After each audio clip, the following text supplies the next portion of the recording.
first of all, on your long-term future, are you already thinking you can go beyond your current deal here, and effectively, do you want Liverpool to be the last club of your manager? Actually, I don't think too much about it, but I know what you mean. We have had last week a few interviews with German media, and yeah, if somebody asks me, then I give an answer, but I don't think about it. Usually, I like obviously being here, but it doesn't mean that I want to bother people when we are not successful with my presence. So that's I know how it is. We have to develop, we have to improve, we have to do a lot of positive things in the future. And if that works, then for me it would be a big honor to stay here for a long time. But I know the business long enough that all depends to how successful we are and how big the steps are we do. And so, yeah, they asked me, and I said, for me, it's no problem. And at the end, I have only 3 clubs. I don't think about to retire or something like this. I'm turning 50 this year. If somebody thinks I should already, then tell me. No, that's all what I said about this. And then I said it will be not really likely that I will have 10 clubs at the end of my career. But that would mean from now on I have to manage 7 more. No, I will not do this for sure. So that's all what I said about it. But I don't think about stop working or anything like this. If it's a long period here, then obviously it was then successful, because that's the only possibility to stay here for a long term. Is it correct that you're not interested in bringing in extra competition for your goalkeepers at the moment? And was there ever extra competition? Was there ever a decision to be made in your mind, or did you actually? We always think about the squad and also about the goalkeeper. But I think even when you don't say the name, is it about Joe Hart? Look, I think usually we don't talk about things like this, but I think in this specific case, if you want, we can. He's a fantastic goalkeeper. He's the goalkeeper of the English national team, so highest quality. But we have highest quality goalkeepers, so that's how it is. It's not for us. Not in a moment, and hopefully not in the future. So that's not because of Joe. No, we think about. We have these 2 strong goalkeepers, and Wardy's at Huddersfield playing a brilliant season as our player. So bring him back next year, and then there is competition. So we don't have to. We have the young ones. They make big steps, really big steps, with Kevin and Camille, and that's really good. So the situation around goalkeeper is good. I understand the question, but cannot give the answer. Probably a few people want. So, but we think about it all the time. Last season, you said you felt pretty low. Oh my God! In that game against Palace. Oh. Remember these things? Yeah, that's good. I'm really happy. Has there been a big change since then? I don't feel alone in this moment. Well, I'm just wondering if it gives you that extra confidence that you can maintain that place in the top 4 now. If it has been a big change. If I always could plan what I say, then probably I could have avoided a lot of things. Yes, I can't even remember the feeling I had then, but it was obviously because a few supporters, a few fans closed the game a little bit early, I would say. And that's not how I am.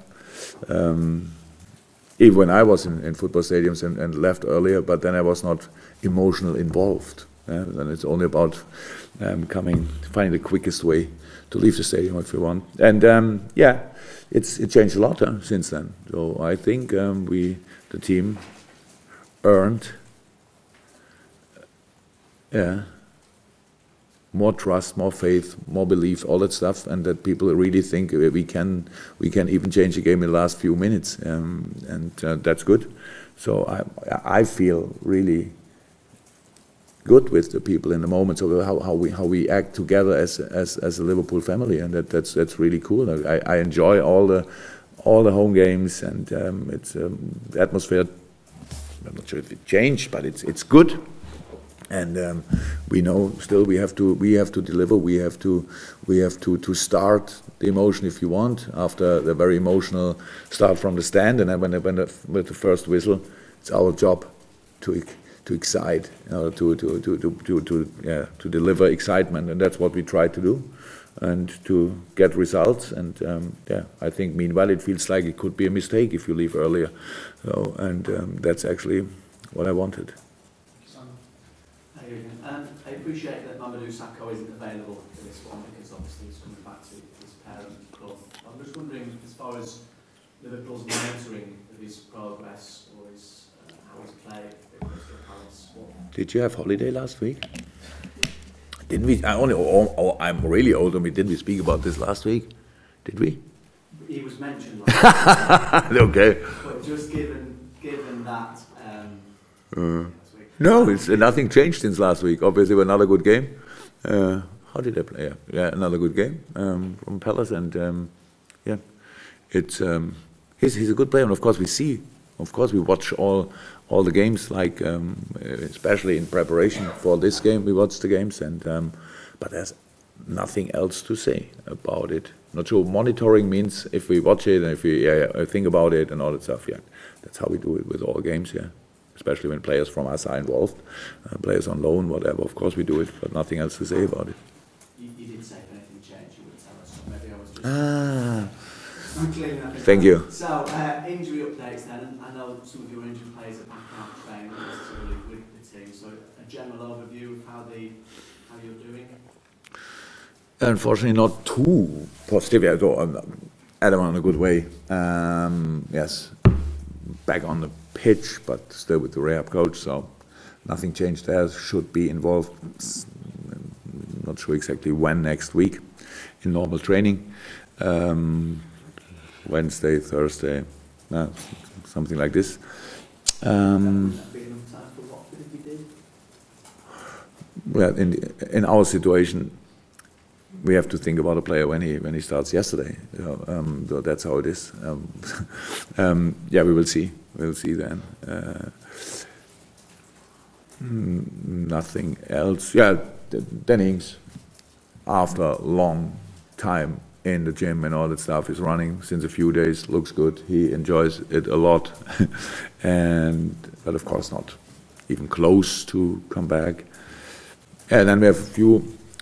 Again, little things from the last game, so it does make it much easier. So a little bit muscle problems with Joel Mate, a little bit with Lukas Leiva, still problem with Ragnar Klavan, and it was a very, very small medium ligament, really small, but could be also really not enough time until Crystal Palace. So will be interesting. Pardon? Roberto looks good in the moment. Looks good. Juliet? Thank you. With Jordan, is there a possibility, a chance that he may not return this season from his injury or not? I cannot really, nothing. I don't know. I don't know. We will see. In this moment, he cannot really train, and so we have to wait for this moment. That was the plan from the beginning, and if something else to say about this, I would say it, but that's nothing. It's exactly this the situation in this moment. But of course, we are in intense talks to different departments and medical departments. So we have to wait. He is already not patient anymore, but. It must be quite really frustrating for him though, if it's just this a step back and then it's sort of not knowing when he can come back. Not more than for me, but yes. It's not cool. Huh? He looks really healthy, actually. No, but he cannot play football, so that's the situation at the moment. If something changed, then we can talk about it. Anything else, Jules? No? Michael? Jurgen, how much satisfaction did you draw from the win at West Brom, given that it wasn't fast-flowing, creative football, it was determination, concentration, resilience, and is that another sign of the team? I told the boys it looked like adult football. So we were at the start of the season. We were this kind of exciting team, fluent, running everywhere, looks like without a plan, but having a plan and being really fluent and flexible, and a danger of all defensive line. So but then if we were not in this mood, actually we had not the results we wanted, and that was now how you know that West Brom is a difficult team to play. Stoke is a difficult team to play, and you cannot compare these two games because it was completely in Stoke it was a different first half. In West Brom we could build on the first half, even when it was not, how we said, not our best football, but how I said after the game, because timing and movements was not good enough to be better. But already in this half we had two really big chances. So with Roberto and Phil, I think, and we all know it's not easy to create 10 chances in 45 minutes against West Brom, because they're too experienced, too good organized, and that will not happen. And scoring then this goal was fantastic, and then building on this first half in the second half and improving in the game, learning from the first half. That was the best thing to see actually in this game. It was really good. And yeah, so games like this cannot be, it's really rare that they will be your best game of the season because of the style and the quality of the opponent. And against West Brom, it's everybody knows it's one of the most difficult games in the year to play, and so that's how it felt after the game. It was really good feeling in the dressing room. The boys were really happy about it, and it was deserved, and so that's good. But it's already 4 or 5 days ago, so next challenge, next opportunity, Crystal Palace, different team, so really strong, unbelievable skilled in offensive line with all these players, Zaha, Townsend, of course Christian, Panchan. That's really good footballers, and then all the experience, size, and again defensive skills in the back line. So that's how it is. It's the next job to do.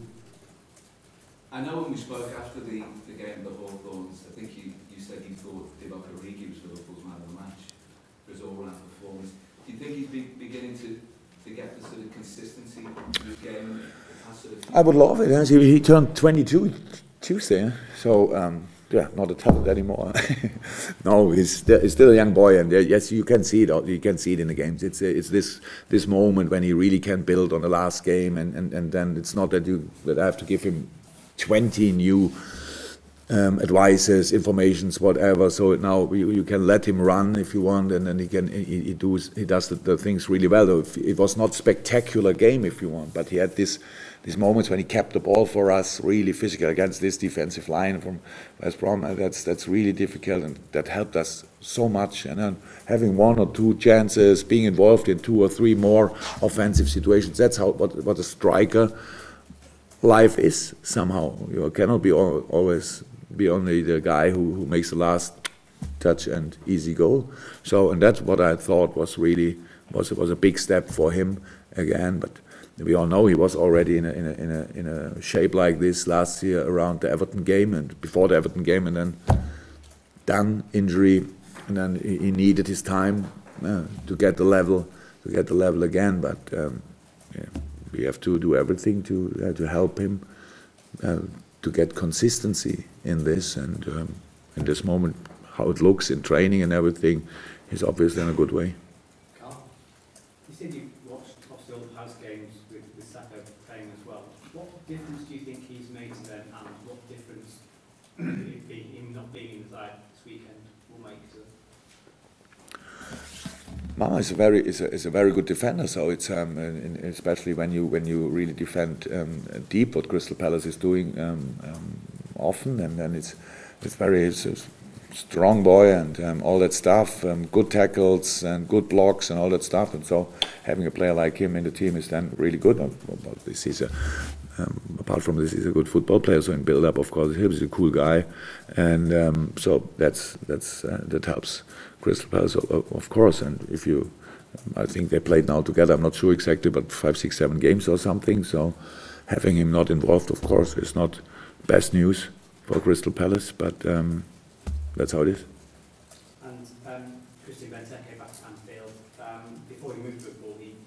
record against scoring against Liverpool was really good, 5 and 7 against.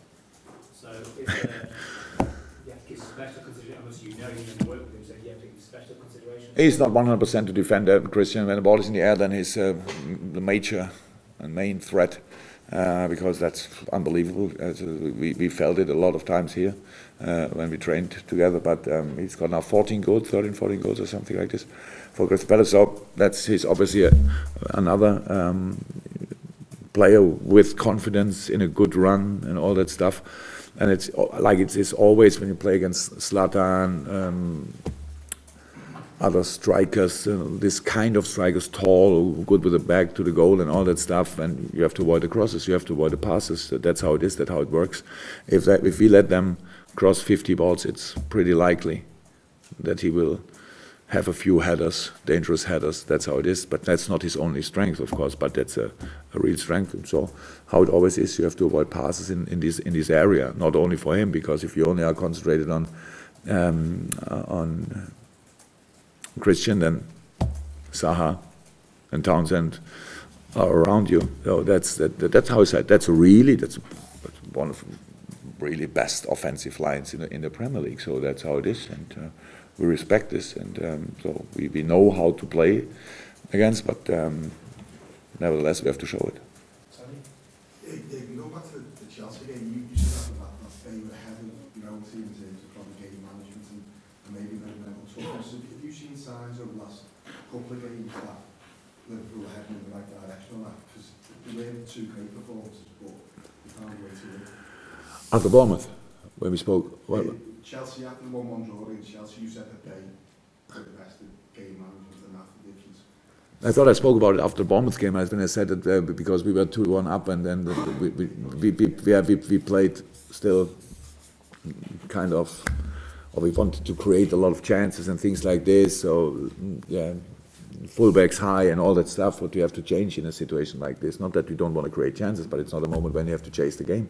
It's a moment when you have when you have to use the situation, that the other team has to do more if they want to have something, and then if you use these spaces then. And yes, we spoke about it obviously. We worked on it, of course, but how will you work on getting more experience? And sometimes you have to make bad experience to learn of it. And it looked like in these 2 games like we did better, because second half when we were 2-1 up, but it's you need in this moment, then we needed a goalkeeper. It was not that they couldn't create chances, or they had 2 really big chances. One big after we were 2-1 up, I think, and Stoke. That's then in the other situation we did well. So we kept the ball rolling and all that stuff. But now in the last game, again, they have had 1 chance. But if they use it, we say we cannot. We didn't manage the game, and if they don't use it, so now we say we managed the game. So things like this happens. The difference is in the detail, and we are still on the way. So you cannot improve like, I don't know, 100% in a week or in 2 weeks. But we know about the issue, and that's the thing. And so we have to work on it, and probably in the future at one point it will not work. But the more often we are in a situation like this and use it, then it's not forbidden to try to create chances when you're 1-0 up, 2-0 up, but it depends on the time. After 80 minutes, you have to be more serious in all the things, and it's allowed to shoot the ball above the stand or whatever. So that's all allowed. But we are not like this. Actually, we are kind of an exciting team. We like to create these moments, and we like to finish and all that stuff. But we know about it, of course, and try to improve. Anything from you, Melissa? Anything? Yeah, then with the knocks you've spoken about, it looks like you're going to have to find solutions at the back with a centre-back pairing. You've spoken before about the annoyance of not having a set partnership that you can rely on for a full season. And there's talks that Liverpool will be looking to invest heavily in that department. Heavily? Yes. Is that really important now, to find a pairing that you can rely on for the entire season? Obviously, it's been quite unfortunate that even, Klavan and Lucas have picked up injuries when they've stepped in. Yeah, it would make sense, but it's not. It's not. What can I say? There's nothing to talk now about. We have to find a solution for the weekend. Today, I don't have to find a solution for next year. So that's it. And it's not 100% that Luke cannot play. It's not 100% that Joel cannot play. It's not 100% that Ragnar cannot play. But they are not in training in the moment. So that is not too cool. Joe Gomez played now.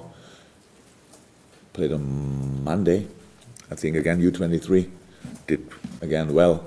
Made big steps in the last few weeks, so maybe we have to try this pair. We will see. So I don't know in the moment. So that's all. But of course, it would help if you could play consistently the same couple or whatever. That would be nice. But if not, it's not about tomorrow. You have to then find a solution, and it's not about the boys. It's not that they said, "Oh, one game, thank you. Now give me 2 weeks break."